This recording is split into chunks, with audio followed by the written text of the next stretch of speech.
Not today, Satan. Heavy rains, power outages, and hail tried to stop our blessing of the altar for the Marian Grotto, but we persevered.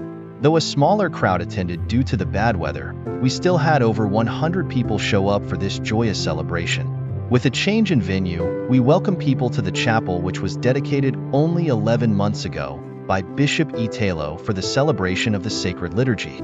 The plan was to watch the weather, and upon an opening between Liturgy of the Word and Liturgy of the Eucharist to have a Marian procession to the grotto where Bishop Italo would bless the altar. Cardinal Donardo granted permission for the CRC to have a movable altar at the grotto on the Our Lady of Lourdes side where the altar would be protected by being underneath the cave when the sacred liturgy would be celebrated. When the altar is not in use by groups, it will be moved to a secure closet built inside the grotto to ensure no vandalism or desecration would take place to the altar. Once an altar is dedicated of blessed, it has been made holy and set apart for a special purpose, only for the liturgy. Just like our baptism, where we were set apart and made holy for a special purpose. So what's the difference between a dedicated and blessed altar? A dedicated altar, such as what we have inside the chapel and meditation chapel, is a fixed altar with relics inside. This means the altar is literally attached to the ground and cannot be moved. A blessed altar is movable and has no relics. This is what our cardinal has granted permission for the Christian Renewal Center. God's plans are better than our plans. We had planned for the liturgy to take place at the grotto, and the altar would be blessed prior to moving to Liturgy of the Eucharist. God had different plans.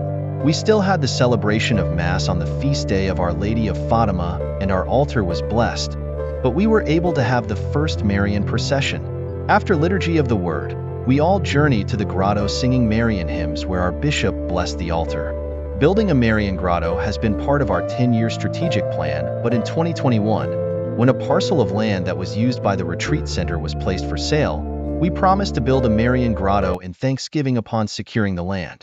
In 2022, we secured the land and felt it was right to honor our promise, and so we moved up the date of building the Marian grotto. In 2023, we began clearing the land as well as commissioned the design of our custom statues. The Our Lady of Lourdes statue is 1,100 pounds and made of marble. The Saint Bernadette statue is also made of marble. The grotto itself is made of concrete, and inside the cave, we poured an ambo, credence table, and presider seating into the actual cave out of concrete. The grotto is double-sided, and on the other side we have bronze statues of Our Lady of Guadalupe and Saint Juan Diego. Now back to talking about the building of the grotto. In November 2023, we began the construction of the grotto. In April 2024, we were able to pour the concrete path that would lead to the grotto, and thanks to donors, we purchased 2/3 of the required benches. We are still seeking donors to purchase the remaining benches needed. The Lourdes side can sit 200 people and Guadalupe can sit 100 people once all the benches have been purchased.